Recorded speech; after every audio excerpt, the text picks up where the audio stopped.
दिल्ली में 7 फरवरी को वोट पड़ेंगे, 10 तारीख को मतगणना होगी, 12 तक सरकार बन जाएगी। वक्त बहुत कम है, अब से 48 घंटे बाद नोटिफिकेशन और उसके बाद उम्मीदवार पर्चा भरना शुरू कर देंगे। आशीष खेतान जी, मानिए या ना मानिए, लेकिन इस चुनाव के केंद्र में आम आदमी पार्टी या अरविंद केजरीवाल हैं। आपके 49 दिनों की सरकार है, सत्ता छोड़ी गई थी, वो मुद्दा है। इसके अलावा कोई बड़ा मुद्दा दूसरा तमाम राजनीतिक दलों के पास है नहीं। आपको इनकार है? नहीं, बिल्कुल मैं आपकी बात से सहमत हूं कि हमारा 49 दिनों का ट्रैक रिकॉर्ड, अरविंद केजरीवाल की लोकप्रियता, अरविंद केजरीवाल की कैपेबिलिटी, उनकी क्षमता, ये इस चुनाव का मुख्य बिंदु है। इस चुनाव का मुख्य बिंदु आम आदमी पार्टी है। आपके जितने सर्वेज हुए, बाकी चैनल्स के जितने सर्वेज हुए, उन सर्वेज में ये निकल कर आता है कि जनता 70 से 80% जनता अरविंद केजरीवाल को मुख्यमंत्री के रूप में देखना चाहती है। 70 से 80% जनता सबसे लोकप्रिय चेहरा, सबसे लोकप्रिय मुख्यमंत्री अरविंद केजरीवाल को पिछले 2 दशकों में मानती है। और 49 दिनों में हमने बिजली के दाम आधे किए। भारतीय जनता पार्टी ने कहा तो 30% बिजली के दाम कम करेंगे। पिछले 8 महीनों में हम नजरिए के दाम 15% करना चाहते हैं। आम आदमी पार्टी ने कहा था, आशीष जी आप ठीक कह रहे हैं, हम उसी नजरिए पर आना चाह रहे हैं। आप कह रहे हैं 49 डेज के पॉजिटिव को रोक दिया, दूसरे कह रहे हैं नेगेटिव, आप छोड़कर चले गए। नरेंद्र मोदी जी ने भी जब भाषण दिया रामलीला मैदान से, आम आदमी पार्टी के काम में एक भी वो गलती नहीं निकाल सके। खाली उन्होंने क्या किया कि इनको जंगल भेज दो, इनको नक्सली बना दो। उन्होंने एक भी बात कही कि हमारे 49 दिनों में एक भी भ्रष्टाचार का काम हुआ? हमने भ्रष्टाचार कम किया, ये बात वो मानते हैं। हमने बिजली कंपनियों की लूट बंद करी, वो मानते हैं। हमने बिजली कंपनियों का ऑडिट शुरू किया। हमने 1984 के दंगों में कांग्रेस के खिलाफ SIT बनाई, वो मानते हैं। हमने महंगाई कम करी, वो मानते हैं।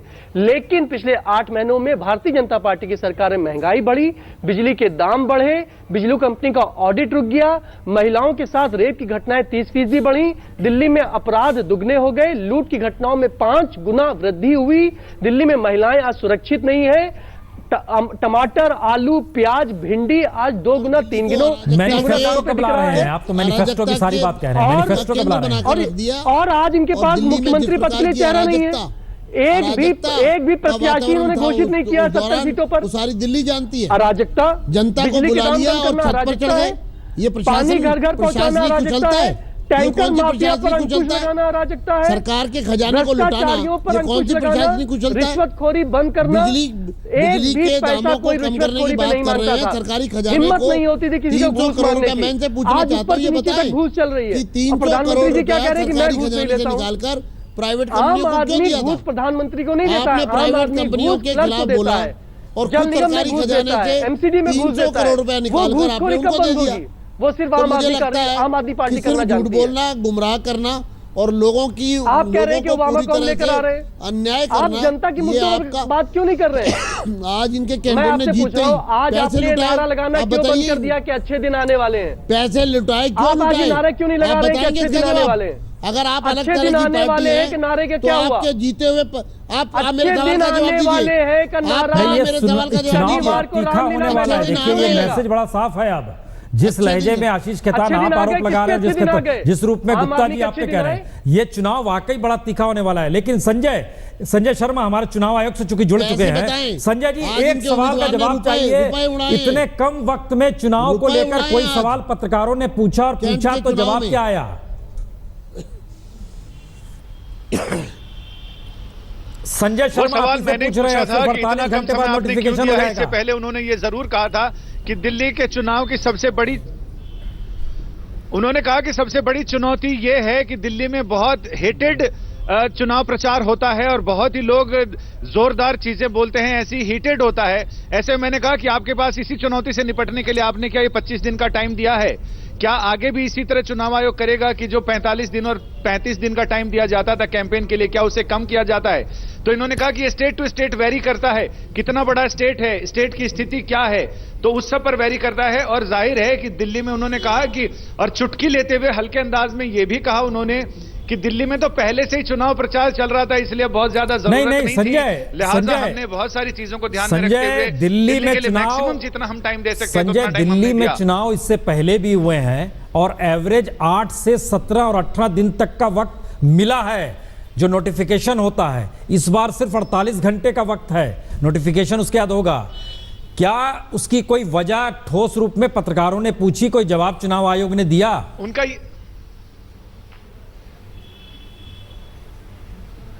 इसका सवाल मैंने जरूर उठाया था, लेकिन इसका जवाब सिर्फ यही दिया गया कि ये स्टेट टू स्टेट वेरी करता है, और चूंकि बहुत ठोस जवाब नहीं है, ये सिर्फ टालने वाला जवाब है चुनाव आयोग का। ये कहना कि यहां पहले से ही चुनाव प्रचार चल रहा था, लिहाजा बहुत ज्यादा चुनाव प्रचार के लिए बहुत वक्त देने की जरूरत नहीं थी। आगे भी क्या ऐसा ही होगा, ये सवाल मैंने पूछा। उन्होंने कहा कि आगे के लिए नहीं कह सकते, लेकिन ये एक प्रेसिडेंट नहीं है। फिलहाल हमारे पास जितना इस कम समय में 15 फरवरी से पहले हमें नई विधानसभा गठित करनी थी, लिहाजा जितना हमसे बन पाया है वो हमने कार्यक्रम रखा है। अभी मैं फिर इंतजार कर रहा हूं कि इलेक्शन कमिश्नर्स की गाड़ियां लग चुकी हैं, यहां जैसे आए तो उनसे एक बार फिर स्पेसिफिकली इसी सवाल पर जवाब पूछा जाए। बड़ा कंक्रीट सीधे पूछिएगा। प्रधानमंत्री की रैली हुई, प्रधानमंत्री की रैली के तुरंत बाद इलेक्शन का ऐलान हुआ। इलेक्शन के ऐलान के बाद अब तमाम पार्टियों के पास सिर्फ 48 घंटे का वक्त है, और सबसे शॉर्टेस्ट वक्त है ये इतिहास में जिस समय चुनाव निपटाया जाएगा। जरा पूछिएगा मौका मिले जैसे ही आपको। तो तैयारी कैसी है? क्या वाकई अजय माकन अब प्रचार कमेटी के चेयरमैन होकर सामने आने वाले हैं, चुनाव भी लड़ सकते हैं? कुमार विक्रांत, जरा सवाल किए जाए। दिल्ली में चुनाव की तारीखों का ऐलान हो गया है, साथ ही साथ कांग्रेस के भीतर भी एक ऐलान हुआ है।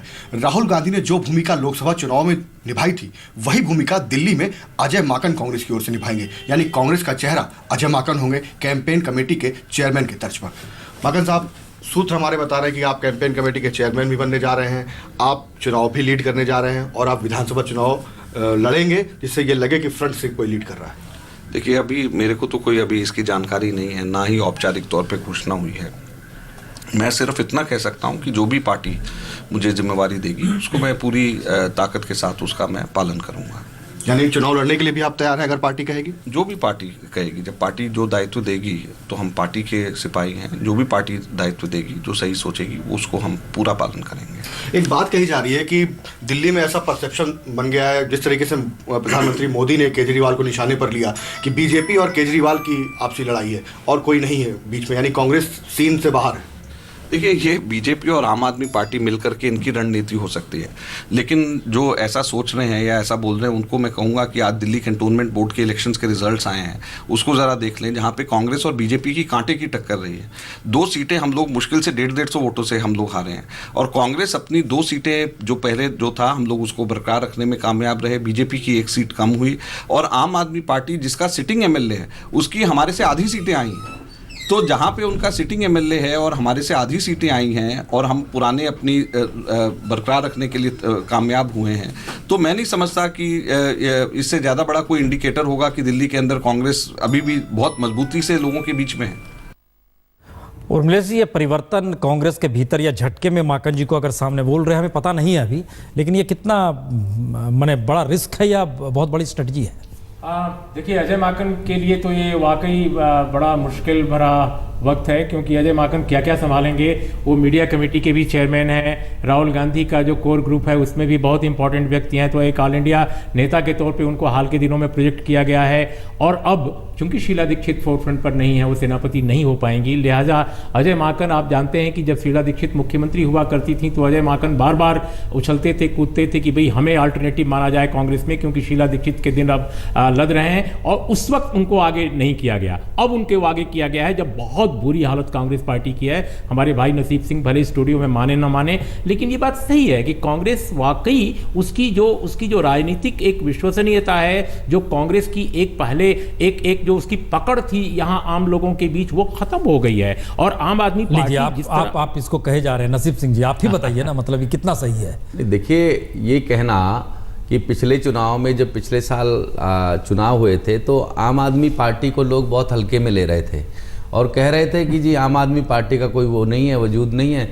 उसी तरह से आज कांग्रेस को लोग हल्के में ले रहे हैं। 15 साल कांग्रेस ने काम किया दिल्ली में, और लोग मान रहे हैं कि आज हम क्षेत्र में जा रहे हैं और लोग मान रहे हैं कि आपने काम किया है और आपको काम का सिला मिलना चाहिए। और हम लोग समझ गए हैं कि जो लोग झूठे वादे कर रहे हैं, अभी भी पानी और बिजली फ्री देंगे, आधी कर देंगे, दिल्ली नहीं चलने वाली है। इन वादों से, इन झूठी बातों से अब कुछ नहीं होने वाला है। क्षेत्र में ना तो मोदी काम कराएंगे और ना केजरीवाल काम कराएंगे। क्षेत्र में तो काम वही लोग कराएंगे जो चुनाव लड़ रहे हैं। आज सर्वे चुनाव मैदान में असेंबली वाइज होना चाहिए। आज ये नहीं पूछा जाना चाहिए कि हवा चल रही है मोदी जी की या केजरीवाल जी की सीएम चाहिए। आप पूछिए सवाल कि अगर विश्वासनगर विधानसभा क्षेत्र में 3 उम्मीदवार हैं, बीजेपी, कांग्रेस और आपके, तो इन उम्मीदवारों में कौन सा उम्मीदवार चुनाव जीतेगा? उम्मीदवार हम इस पे आते हैं संजय जी से पूछेंगे, हम ब्रेक के बाद इस पे पूछेंगे। संजय जी इस पे आ रहे हैं, जरा ये बड़ा महत्वपूर्ण है कि कितने % ऑफ वोट किसके साथ खड़े होंगे और उम्मीदवार कितने बड़े मायने रखते हैं। 7 फरवरी को वोटिंग, 10 तारीख को परिणाम सामने होंगे, 12 फरवरी तक सरकार बन जाएगी। एक सवाल हर जहन में है संजय जी, मान लीजिए प्रधानमंत्री मोदी की सभा होती है, वो कितना रिफ्लेक्ट करती है, वोटर को प्रभावित करती है? कैंडिडेट्स विधानसभा में अपने अपने जगहों पर कितना मायने रखते हैं, या बड़े कद्दावर नेता कोई महत्वपूर्ण हो जाते हैं? देखिए, अगर किसी पार्टी की हवा बनी हुई है, उस हवा में बड़े बड़े कैंडिडेट भी अपना चुनाव नहीं बचा पाते। लेकिन अगर पार्टी की कोई हवा नहीं है, एक ऐसा माहौल नहीं बना हुआ है जो या तो एक पार्टी के बिल्कुल फेवर में दिखाई पड़ रहा है, ऐसे चुनाव में कैंडिडेट अपना महत्व दूसरे चुनाव की तुलना में रखते हैं। दिल्ली में आप क्या देख रहे हो? मुझे लगता है दिल्ली में अगर पिछले विधानसभा चुनाव से तुलना करें तो उस हिसाब से आम आदमी पार्टी की हवा नहीं दिखती है। लेकिन मुझे लगता है अंडर करंट अभी भी है, वोटों का प्रतिशत। कैंडिडेट्स मैटर करेंगे, या जैसे मान ले केजरीवाल मैटर करने लगे, प्राइम मिनिस्टर मोदी मैटर करने लगे, वहां से माकन आ गया या राहुल गांधी, वो मैटर? मुझे लगता है अगर दोनों चुनाव की तुलना करें, उसके इस चुनाव में कैंडिडेट ज्यादा मैटर करेंगे पिछले चुनाव की तुलना में। कैंडिडेट मैटर करेंगे, कैंडिडेट ज्यादा मैटर करेंगे। चलिए, हमारी लगातार चर्चा जारी है और लगातार इस मुद्दे पर तमाम मेहमान हमारे साथ जुड़े हुए हैं। हम एक छोटा सा ब्रेक ये बताते हुए ले रहे हैं कि 8 बजे से हम आपको दिखाने वाले हैं कि क्या स्थिति होगा आज की तारीख में दिल्ली में चुनाव हो जाए तो। लेकिन फिलहाल ब्रेक के बाद